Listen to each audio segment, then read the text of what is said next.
social communication. When I speak on social communication, it's about from cultural boundaries. So literally, when you come forth like that, you don't have to leave your country to talk to somebody of a different culture or nature, you know? So hence, the internet plays a very important role in intercultural communication, you know? So that's the first valid point, you know, social prescription. How this could be viewed wrong is how certain countries and cultures are preconceived and may not actually be fact. In one personal note, I thought all Asians were reserved. You know, however, when I lived in Asia, I learned that's not necessarily true.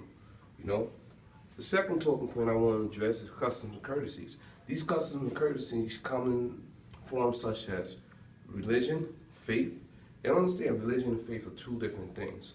You know, and things such as religion and faith, I will use the example of Muslim and Arab cultures.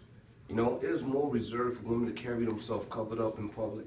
As you look to the western side of society, women could have their hair out. You don't have to wear dress so covered. You know, that's another cultural thing. You know, and that is customs that actually separate. So in our textbooks, we learn, you know, that says certain cultures says because of preconceived notions of how people are worried about how people will perceive them or view them, they're less more likely to actually interact in classroom settings. Once more, that's not factual because an individual is an individual.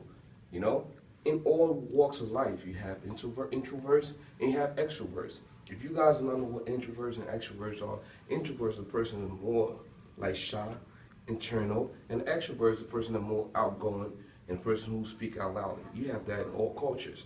So when we speak on that, we cannot just say, no, Asian cultures are more reserved because they have introverts and extroverts.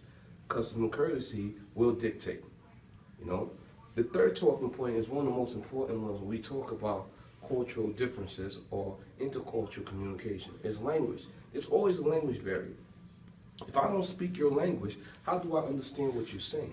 If I don't see pictures and all I have to work off is words. Not everybody speaks Spanish, not everybody speaks German, not everybody speaks Italian.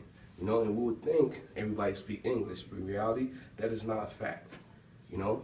So there are very bold issues when it comes to intercultural communication.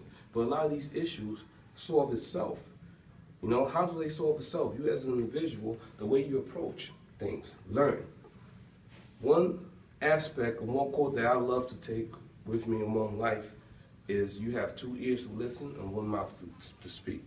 Do less talking and listen. The more you listen, you actually obtain reserve information, you know? But once more, intercultural communication is about the process of passing communication or information throughout different cultures, you know? Now, do anybody have any questions about what intercultural communication actually is and the issues that I've addressed? If not, my name is Sidney King. Thank you.